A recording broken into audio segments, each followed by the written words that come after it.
What a game between the Houston Texans and Las Vegas Raiders. I got to be honest with you. I know the Raiders came out with the win there. You got to love it. Everybody just win, baby. Yes. By the way, we got a Raiders hat coming in the mail. Should be up there. I'm not too good at this thing within the next week or so. So you Raiders fans, you got to love it. Now, I'm a Raiders fan too, but the point is, this was a great game between the Raiders and the Texans because I felt like this was everything that the Raiders needed in terms of playing a team close, closing out a win here, and really getting it from a confidence perspective. And on the other side, yes, the Texans did come out on the losing end of this one, but overall, listen, I know that Lovie Smith is probably going to be out of the building by this time next year, or at least probably going to be done at the end of the season. He shouldn't be, because I love Lovie Smith. I think he's an absolute a leader of men. I think he should get another shot there in Houston. I love the man. So, but overall, you got to be excited. This was actually just a very good game. Now, don't let the score fool you. It really was pretty much close until that Duron Harmon pick six. But, I almost forgot. In today's Standouts and Fizzouts, our latest edition of Standouts and Fizzouts, because everybody has their own edition of winners and losers, risers and fallers. Ours is Standouts and Fizzouts because pop. Wait, that didn't say anything. Pop, yes. I can't do this today. There we go. Coke, Pepsi, Mountain Dew, whatever it is. Let us know what you guys drink down in the description below. We are not sponsored by any major soda company yet, but one day we can dream, baby. We can dream, baby. But at the end of the day, you really got to take a look at this game and take a look at it from both perspectives. So, yes, we will start with our Raiders. Because I got to be honest with you, there were a lot of standouts from this game from the Raiders side of things. I felt like they did a lot of good things in this one. You got to start with talking about Derek Carr. Derek Carr, in my mind, really showed that he can play both I don't want to say like a backup role or at least a second-hand role to Josh Jacobs in this one, but he was efficient. He didn't force the issue. He made a lot of key throws down the stretch, and he threw that nice ball to Matt Collins down the stretch. So Derek Carr, 21 of 27, 241 yards and a touchdown. No picks, you got to love it. Josh Jacobs, 20 carries, 143 yards, and 3 touchdowns. Listen, we found it. We have found the way for the Raiders to win. It is give Josh Jacobs the football and, let Derek Carr complement it in the rest of this pass game, because I still think we've got another gear. That's the exciting thing about this team. The best is yet to come. Like there's still another gear waiting in this passing game. Like we're still waiting to see that full potential of this offense finally get up there. And honestly, Derek Carr, he wasn't the reason they won, also wasn't the reason they lost. It was give it to Josh Jacobs. This offensive line did a tremendous job. Top to bottom.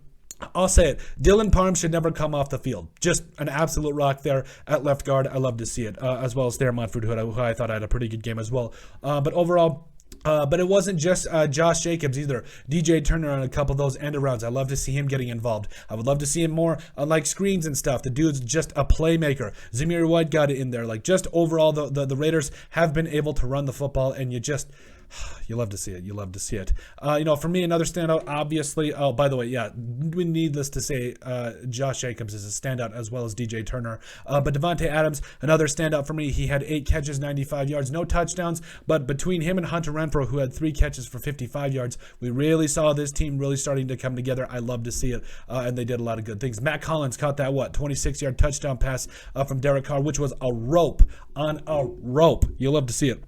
Foster Moreau, another standout for me, because when Darren Waller is out, there's a certain element that's missing to this offense, but Foster Moreau, he has stepped up time and again, and he deserves a lot of credit. Another standout, Divine Diablo. Yes, I know it was a rough game to start up for the Raiders defense there, but he's flying around. He's still making plays. I think he's going to suture a lot of these things up. Another standout, Duron Harmon, just saying, give me that, and he's gone. Just pick 6 to seal the game for the Raiders. You love to see it. But Duron Harmon out there, definitely another standout. Had total of 6 tackles, had that pick 6 at the end of the game there to seal it. Guys like Denzel Perriman, again, those guys in the middle, they're getting it done. Rock Ya-Sin. I felt like this was actually a pretty good game for the DBs for the Raiders. Anthony Everett, it's kind of a rough. We'll talk about him in just a second. But overall, even this defensive line, you really saw this team be able to get after it.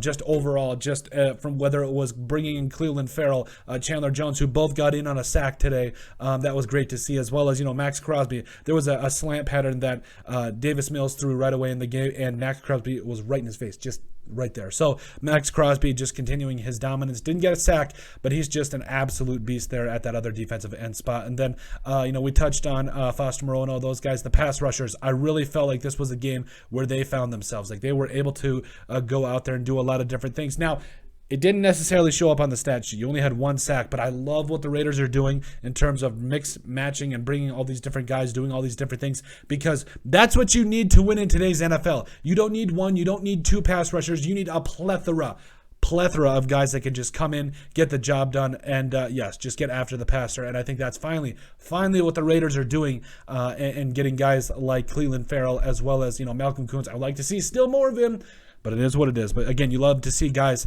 like Malcolm Koonce, like Clelin Ferrell, as well as Chandler Jones getting in there for that half sack. We've seen some good things. Blake Martinez getting in there, had a nice tackle, early in the game there. So I was really excited about this defense. I felt like the running game, for the most part, was there. If we want to talk about fizz-outs, maybe it's time to talk about fizz-outs. So the run defense was mostly there. Listen, I know that Dameon Pierce is a stud, and you knew he was going to get the lion's share of the carries. I was kind of teetering on this, but I'll just say it was a fizz out for the Raiders because, again, you knew that Dameon Pierce was going to be in here. He was going to be your main threat on defense, and still, the man had over 100 all-purpose yards. It is what it is at that point, but overall, again, that didn't kill him, so I guess you can't give him too much flack for there. Anthony Averett, oh boy. Got beat twice for touchdowns against the Texans. Now, I know Trayvon Morgan should have been on coverage on that other one. I believe also that the player that should have been in coverage on that was also Blake Martinez, but I mean, Anthony Averett was the guy that was supposed to be there as well. So, Anthony Averett, not a great showing, as far as where he was supposed to be in that assignment. As far as other fizz-outs, yes, that first half defense, I was really puzzling. Like, this team should really be blowing out this team. Even maybe the offense is not immune in that respect either. Maybe they should have been blowing out the Texans to start things out with now. And again, it is another NFL team, so I totally understand that. But the first half, how things went, definitely a fizz out. But things got going. The Raiders finally put a nail into a team. Like, that was what we were waiting to see this entire offseason. The Raiders, can they finish a team and go out and get a win? And they absolutely did that. So you got to be excited about it. But as far as other fizz outs, I didn't see anybody that really stood out to me. Let us know what you guys think in the comment section down below, by the way.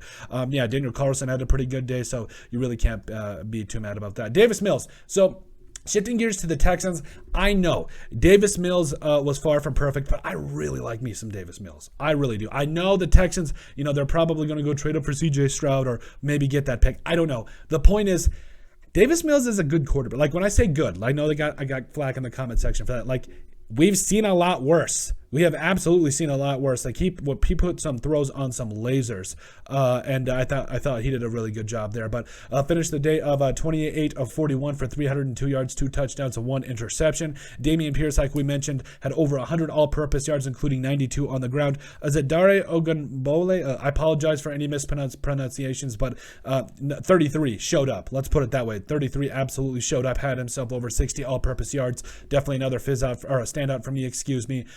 Jordan Atkins had those 2 long balls, really getting after it. 3 catches, 68 yards, 33. Like we said, we're not going to try that name again, but he got the job done today. Caught 5 passes for 54 yards. Brandon Cooks, 4 catches, 46 yards, and then Philip Dorsett, 2 catches for 45 yards and a touchdown. And then, yes, Chris Moore caught that first touchdown.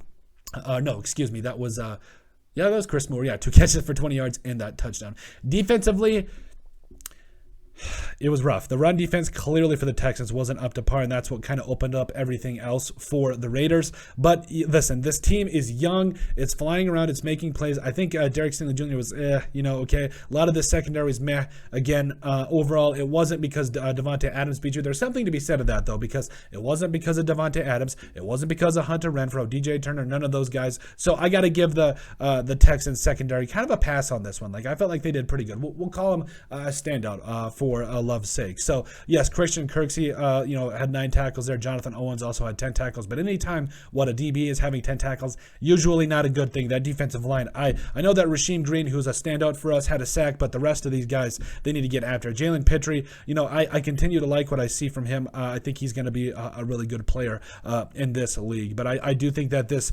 Texans team is going to be very good. Also, fizz up for the Texans, I almost forgot, Roy Lopez, who did jump off sides, and what was that 4th and 1 or whatever.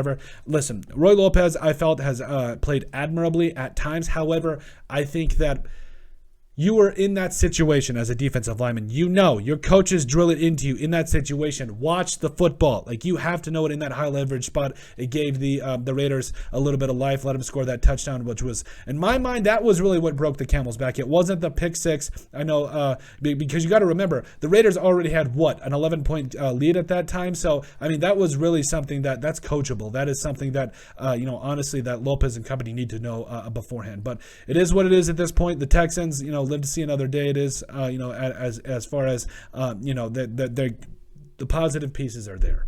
And I think that the more that this team continues to learn and get better with proper coaching, I think that they could be a very good team. But you know what? Like I said, for the Raiders, just win, baby. You got to be really excited about it, especially this was the kind of win that they needed to get back into it, baby. This was exactly what you needed to see from this team. Again, week by week, as my college coach would always say, 1-0. What are you going to do to be 1-0 this week? The Raiders did everything they needed to do to be 1-0 this week, and now it's on to next week. And I do think that we could start to see a roll here. And, we touched on it. We had touched on the fact that the Raiders do kind of have a favorable schedule coming up, like we talked about. Yes, they got this win against the Texans today, which is nice. Now, going to play the Saints. Yes, you go to play the Saints, which I think is going to be another game. Then you got a very winnable game, against the Jaguars. Then you go to play the Colts, the Broncos, who, by the way, they lost. So as well as the Chargers. So that's huge. The division is very much open for the Las Vegas Raiders, and I think you got to be very excited about it because there's a lot of very winnable games for the Raiders to try and get back into this thing. So you got to be very excited. But that's it. That is our standouts and fizzouts latest edition. Standouts because, yes, players that stood out. Wow. And fizzouts because, yes, pop. Let us know what you guys drink in the comment section down below. Coke, Pepsi, Mountain Dew. Is it that off-brand Dr. Thunder, whatever it is? I actually kind of like that stuff, so it is what it is. But let us know what you guys think. Make sure you guys like and subscribe down below. Leave a like and a comment. It helps people find the show. We greatly appreciate all the support that we've gotten and continue to get. You guys are all truthfully awesome. We love every single one of you. Down in the description below, you'll find all of our social media platforms. So give us a like and a follow there. Also, remember to give us a listen and sub on iTunes. And finally, if you have anything else you'd like us to cover, send us an email at thesportsbp@yahoo.com or put in the comment section down below, and we would love to cover it. But let us know what you guys think about our latest edition of Standouts and Fizzouts for the Las Vegas Raiders versus Houston Texans matchup.